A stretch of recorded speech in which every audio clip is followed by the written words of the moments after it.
Welcome to today's episode of the Clinician Researcher Podcast.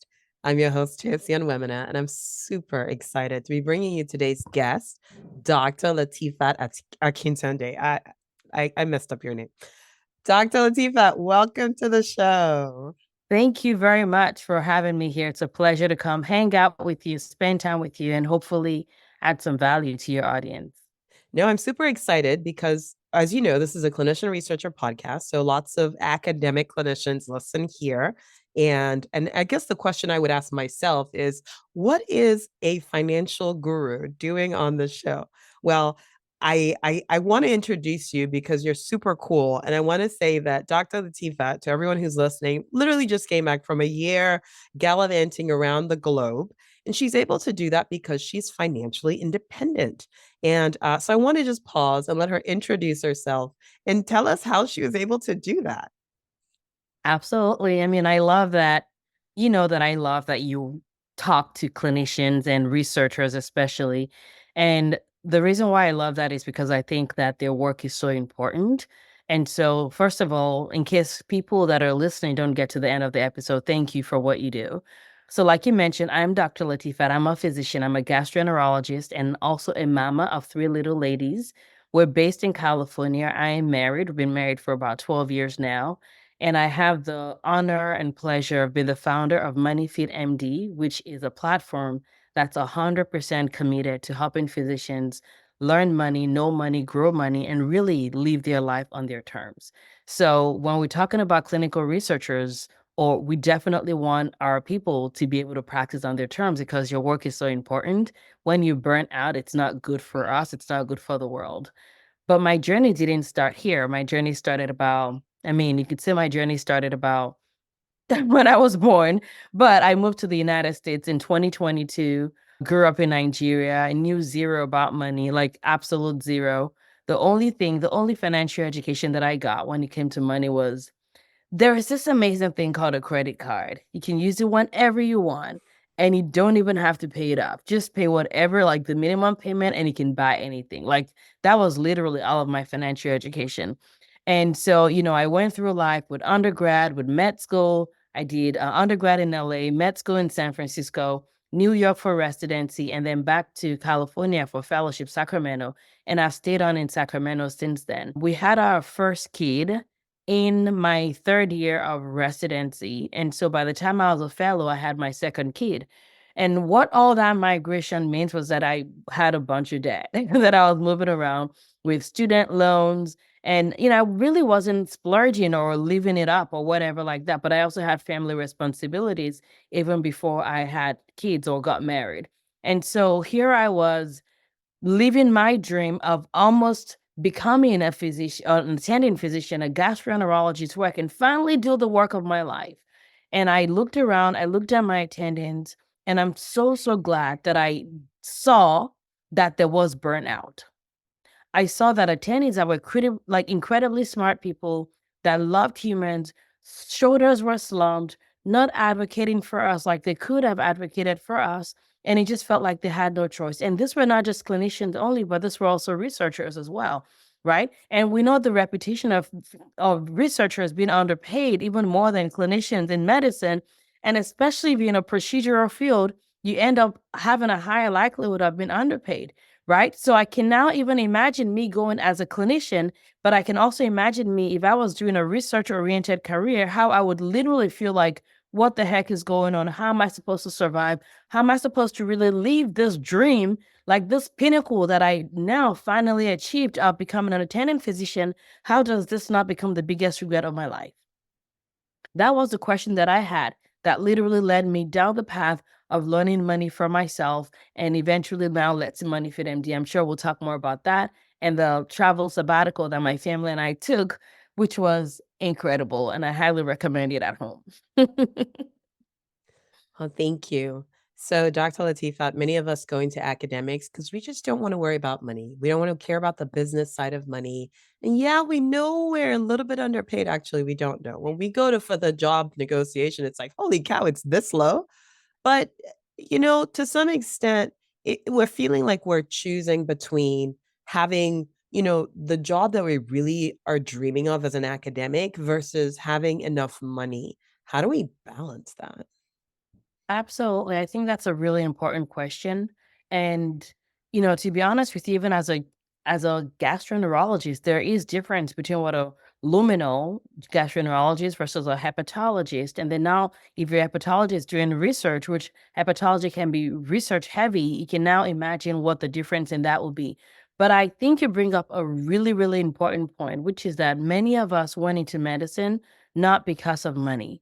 We went into medicine to serve people, and researchers are going into medicine to make a difference, right? They love being stimulated as well. Like, it's like, what am I going to discover? That curiosity part of us, right? Or, part of all of us. And unfortunately, it looks like there's a cost to it. And I do agree that to every decision that we make, there's always an alternative that we have to say no to. But I don't think being broke is that option that we need to say no to, or feeling cheated. And part of that is going to be unlearning the things that we've learned before, unlearning the assumptions that we've made before, learning the good things from those that have gone before us, but learning that it's our responsibility to do better for those that are coming after us. So that goes down to even things like negotiations. Like, a lot of times we don't think that there is room to negotiate what we offered. We take it because if you, God forbid, you negotiate, they're going to think you don't care about those research positions. They're going to think you don't care about the advancement of science.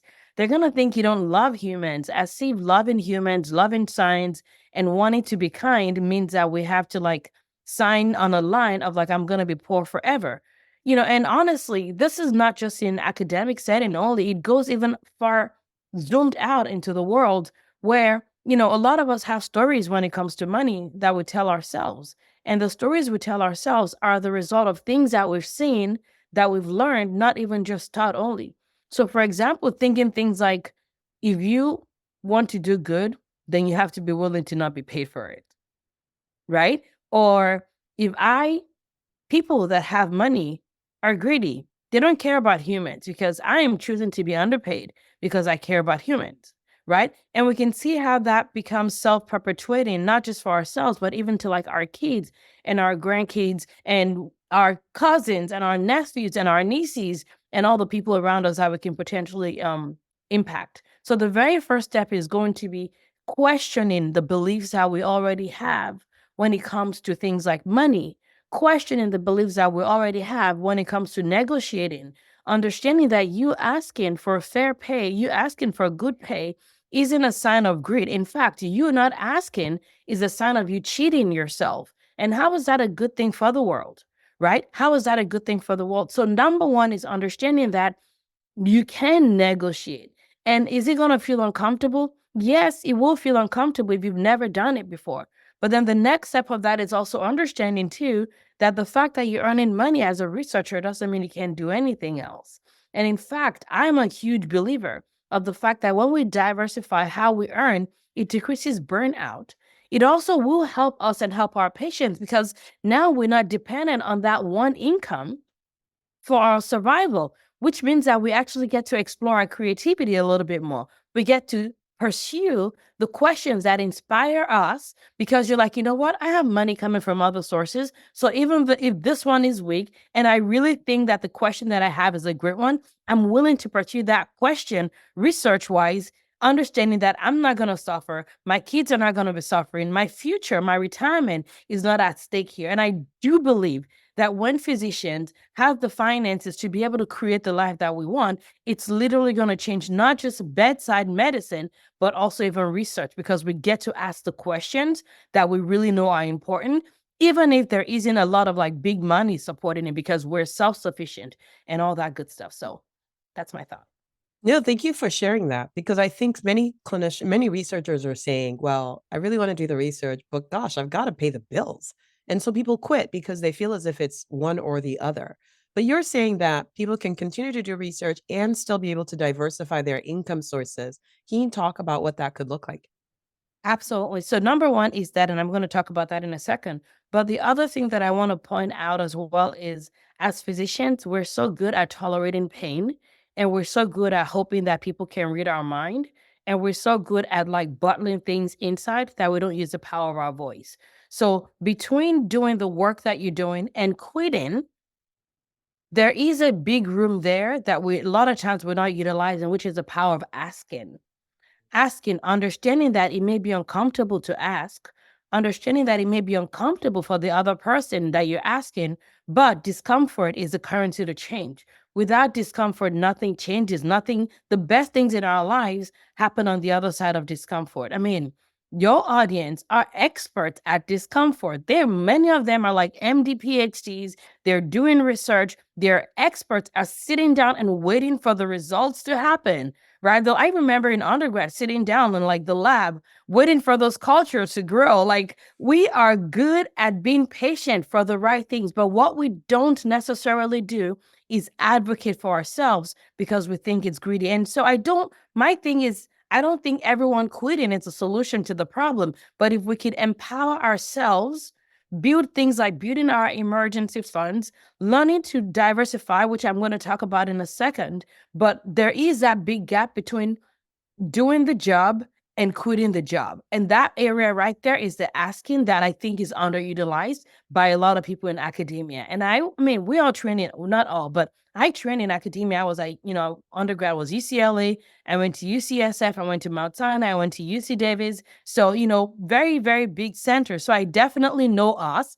And I know that I got a lot of the things too. And those were things that I had to unlearn so that I could be a better physician. I could be a healthier parent. I could be a healthier human and hopefully serve my patients better for the long term. But back to the question you asked. I got a lot to share with y'all. So, what do I mean by diversifying your income source? I think a lot of times that sounds like loss, okay? And what I want most everybody that's listening to understand is that most people that are listening actually have diversified income already.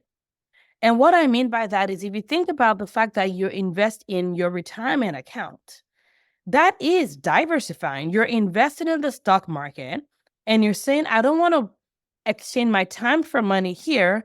I want you to work for me, but I've decided that I want that money in future, maybe when I'm in my 60s. So most people that are listening are already diversifying. But what I find is that many times we don't know that, number one. But number two is our goals and what we want, like what we're doing and our goals are not aligning together. So if the only thing that you're doing is investing in stock market in a way that gets you money when you're 65, it's doing that. It's doing exactly what you told it to do. But if you're trying to increase that now, then you have to do things differently. And there are different ways of doing that. What I always remind people is there are low hanging fruit ways, and there's some other ways that require taking one or two steps further. The low hanging fruit way is what you're already doing with the stock market, right? Many times we're investing in stock market for the long term, but you can also invest for the short term. Yes, there's variations in the market. Like you can literally say, I want you to pay out whatever my investment is growing. I want to use the money right now. I want the money in my bank account right now. You will be taxed on it. But again, if your goal is to have money right now, it's an option. I personally don't do that because I like to have a lot more fun. And the fun that I like to have is I like having fun with real estate. And the reason why I call it fun is because I used to think it was scary, but then when I replaced it with like it's fun, that actually helped me take action more. And there is no one size fits all. It's not a get rich quick scheme, but it's something that can help physicians also do more with their brains outside of the examination room. So whether it's investing actively, meaning that you own the real estate and you are providing that as a resource to people that need it, or you're investing passively where you're like, okay, this is all great, Latifat, but I don't think I want to spend my time that way. But do you know people that are decent humans that are not going to like destroy the community that maybe I can, whatever your goals are, maybe that's not your goal. Maybe you're like, I don't care. Like there are people, there's something for everybody, but maybe I can partner with those people. Let me put my hard earned money into their hands and let them do the work of finding the property, finding the tenants, changing the tenants, doing all that stuff. And that's what you call like passive income through real estate and doing things like syndications. So there are those things. And the other thing I like to tell people is this. One thing that we as physicians forget about is that our brain is an asset. None of us were born physicians. We chose to spend some time to learn one of the hardest skills to learn, one of the skills that takes the longest to learn, which is mastering medicine and being a researcher. And we did that. And now we are doing what we're doing because we learned that skill. The skill we've learned is one of the skills that takes the longest to learn. So there is no other skill that's going to take as long as what you've already done. Right. And so the question becomes like, what are those things that you enjoy doing that can solve other people's problems so that you can earn through that? Right. You may go, I don't have any, but maybe you can learn. I did not know how to do real estate. I did not know how to build a business. I did not know how to teach the money part because I was literally doing it for myself to improve my life and my friends. And then people are like, Latifat, we need help. You know this stuff. Teach us. And that became a problem that I was helping people solve, and still solving. And now I can earn through that, right? I will give you an example of a woman physician in my community. The women in my community, badass woman physician, amazing. We all are badass, but really, really amazing physician, cares about her community. And her goal is to impact her community through seeing them in clinic. And for her, she thought she was going to do that forever. So like a lot of researchers that are doing the work of their life, they're like, I find joy and fulfillment, and I'm willing to take a pay cut so I can keep doing the work that I'm meant to do in this world. And that was her, but in a clinical setting, until she went on maternity leave and then came back from maternity leave and was found to have some health stuff that she needed to go take care of urgently. And so she asked for time off. And guess what they did? They fired her instead. They fired an amazing, well-trained, excellent physician instead. No reports of lack of professionalism, one of the only physicians in that setting, and was told, I'm sorry, we're going to have to let you go because you have overused the time that you could take off. And it's like, that was maternity leave. This is an urgent, our lives are like, listen, guys, I don't care how amazing you are. If you die, you're dead. You're dead. And this is something that had the potential of them losing their potential life on. So she took care of this, but they literally walked her off premise, and that was it. And this is a breadwinner that was willing to be underpaid to serve her community, just like a lot of your audience. But what she did was this. She is in our community and really pivoted. She was like, okay, how can I earn? My spouse is a take home, is a stay home dad, serving our kids. How can I pivot?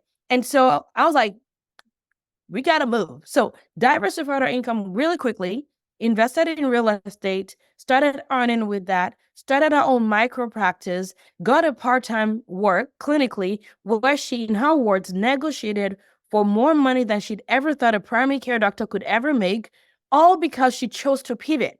And then what happened is this: the love that she has, the heart that she has to serve her people has now morphed into something different, where she now launched her own tea line. And she's now in, like, I think maybe 3 or 4, I want to say, physical stores. And she was just celebrating recently. She's like, I did not imagine that a store would ever pay me money. And now I'm getting paid because I'm creating this tea line, serving people, educating about my culture. And now she's teaching physicians also how to incorporate herbal health into their practice so that they can benefit from learning that alternative, quote unquote, doesn't have to be separate from the more traditional stuff that we've been taught, right? So that's the power of understanding that you are literally one skill away, and understanding the changing mindset of how can I learn a skill that can solve people's problems, that they can thank me for solving, and in exchange for that, I get paid. But that doesn't have to be you doing research or this. And in my opinion, when we actually diversify what we do, it decreases our burnout. And I've seen that in my own life. I've seen it in the life of the doctors that I've had a chance and just the privilege of serving. And I wish that every physician would wake up to the fact that we're not a one-trick pony like I used to think I was too. Great. Okay. Well, Dr. Latifat, thank you. That's very well said. We're not one trick ponies. We absolutely can do this. And we've learned the hardest thing. We've done medicine, we've done residency, we've done fellowship. We can do this. So, where do people go to learn? Where do people go to learn? Tell us about your community and how you serve women in this way. Absolutely. One of the easiest way for people to learn is podcasts. just listening, just optimizing the time that we already have. So one of the things that people say is, I don't have time, I am busy. And what I've found is that we have time for the things we choose to have time for, right? But we don't understand that. We think we need all the time in the world, but I always ask people, just start where you can start from. So one easy way to do is like listen to podcasts. I have a podcast called the MoneyFitMD podcast where I talk about how people can learn money, build their net worth, and grow their wealth from the inside out. That is something you can listen to on your commute, right? Books. Find a book or two. The one that I wrote for women physicians is called Done with Broke, The Woman Physician Guide to More Money and Less Hustle. There are other books out there. There's one that I love called Your Money or Your Life. Like literally when we start to understand that when it comes to money, it's not about greedy or not greedy. It's about, am I letting my money work for me so that my money can help me live the life that I'm supposed to live so I can impact the people that I'm meant to impact? Because whether you know it or not, whether you believe it or not, you're meant to impact more than just the people you're serving right now. There's nothing wrong with what you're doing. But when I think about the humans that you're going to teach as well, how to be better with whatever skill it is, whether it's like explaining money, giving money, spending money on them, the housekeeper you're going to spend money on, the person you're going to tip at the restaurant, like those are the effects of you having money that's going through you. If you're like, I wish I could help change the world, I could put my money into the things that I care about, but unfortunately, I don't have money. How is that serving the world? Right? So the more you understand that this is not just about your money as in the paper amount, this is about the impact that you can make on a daily basis in your life. You understand that you have no choice but to learn. But I will tell about my community as well. I have a community that is specifically for women physicians.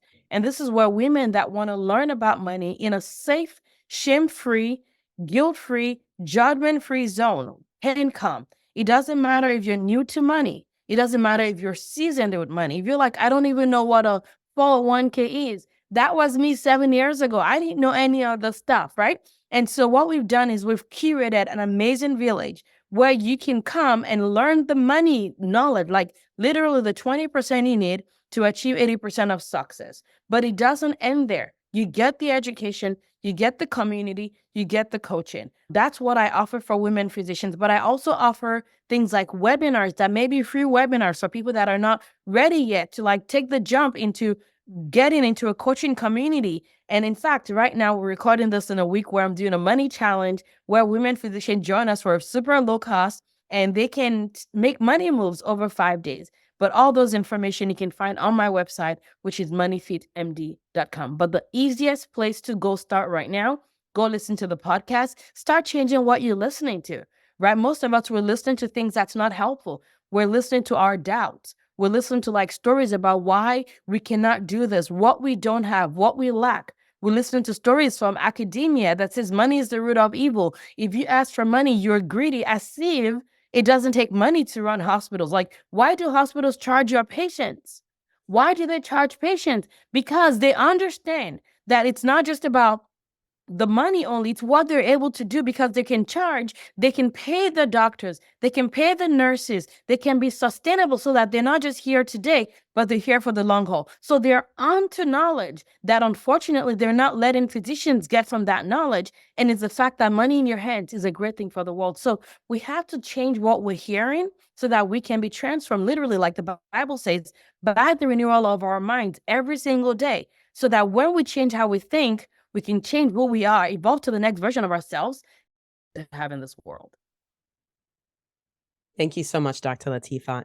This is really good. I want to ask you a question about why women though? Why are you focused just on women? Because I like us. Is that enough answer? No. So the reason why is because there's something, you know, by the way, my podcast, I have men listen to my podcast. I have non-physicians. I get messages from men.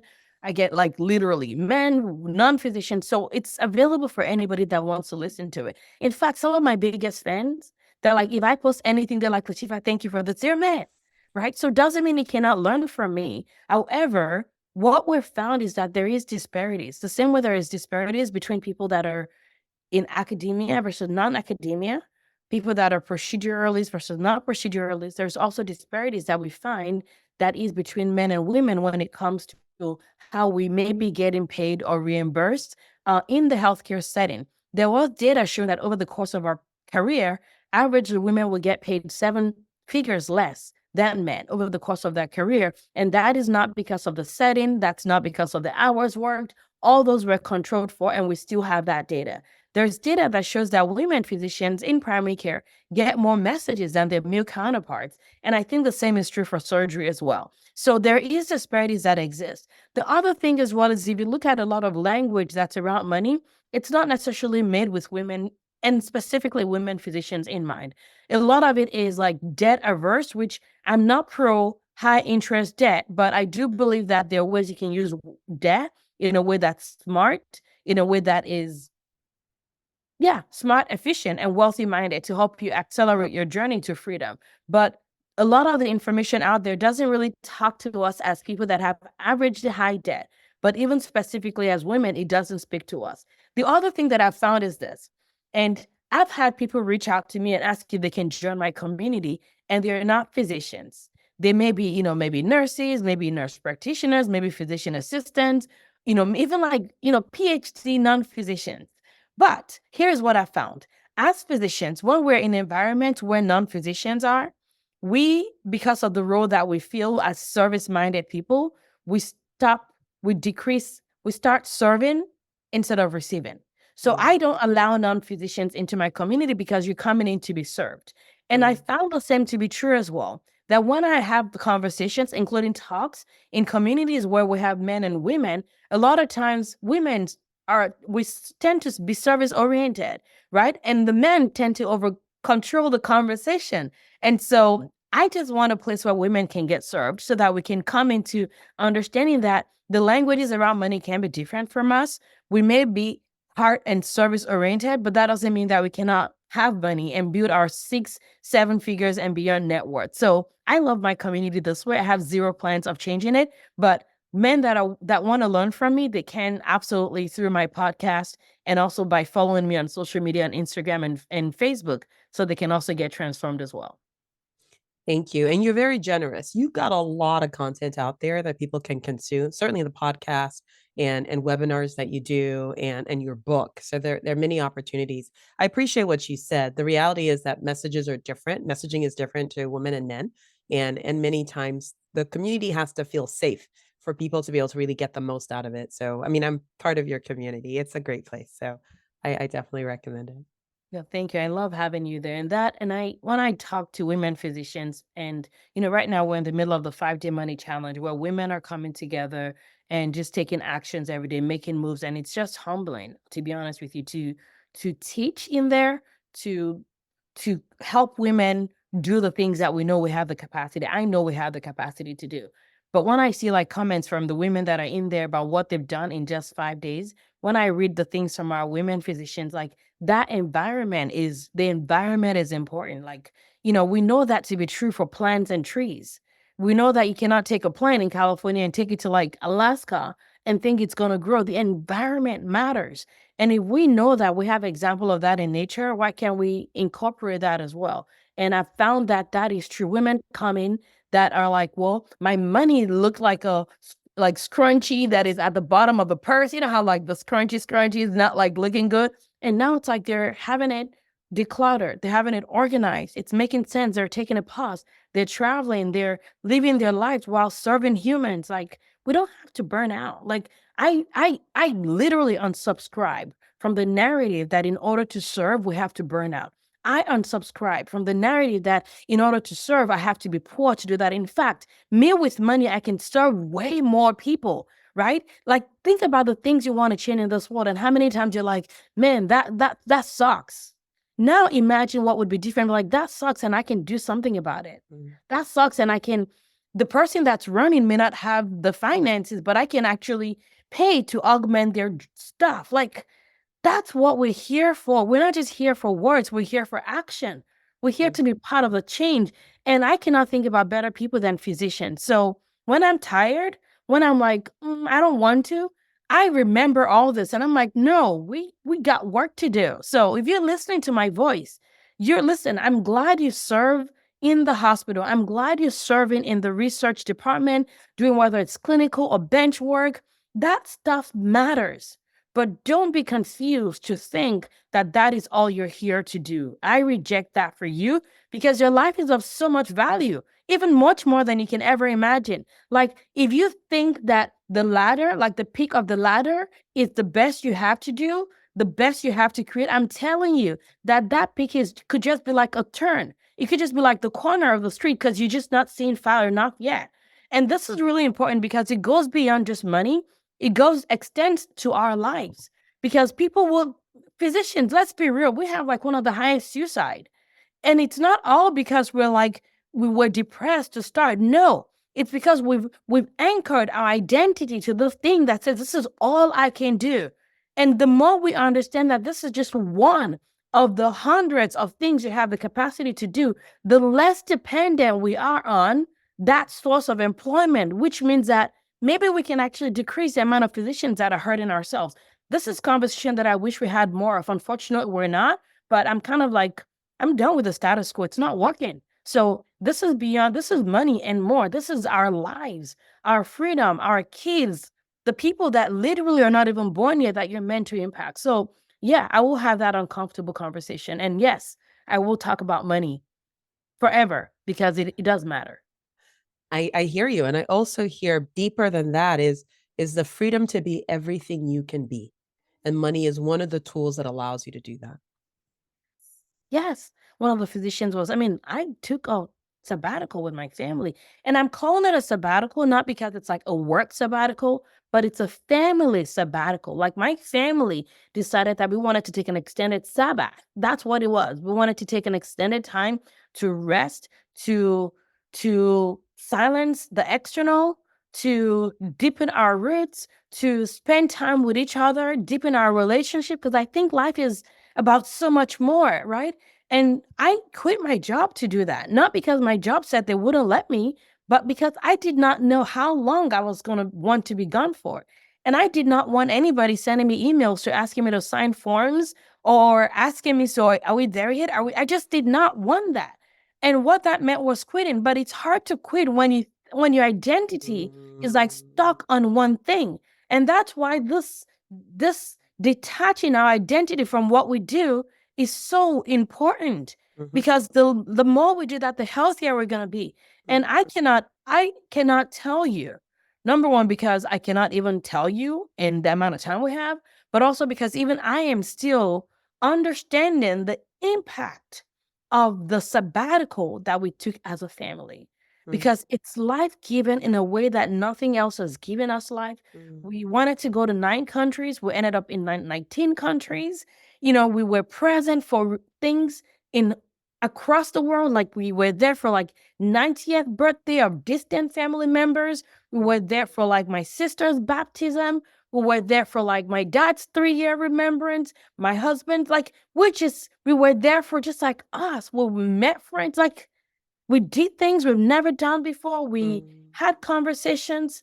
It was just what we did not even know that we needed. And the mm, only reason why we were able to was because we had taken care of the money stuff mm, before we even knew that a sabbatical was something that we even wanted. mhm, But mhm. even more so was because we had done the work of learning how to understand money, know money, grow money, diversify our income, but even deepen our relationship with ourselves and our identity that is way beyond the work that we do every day. That is so beautiful and so well said. And I think it's a good point at which to wrap things up. But I do want to give you the last word. We talked about a lot of things. What is one thing that you haven't talked about yet that you feel like it's important to share? I think that it's important for us to draw a line in the sand and decide that our past is the past. And whatever it is that is like, but I don't know how to yet, but I didn't, so what? Right? And just understand that the reasons, the excuses, the stories that we've told ourselves is the reason why we're creating exactly where we are right now. So if you want something different, if you want to practice, if you want to love medicine more, if you want to do your research wholeheartedly without fear and knowing that you could be anywhere else, but I choose to be here, then it's time for you to ask yourself, what do you need to build that confidence? And if money is it, know that it's not too late. I did not learn any of this until 7 years ago. I've had the joy of serving people that are in their 50s, right? It is not too late for you, right? This is the youngest you're ever going to be.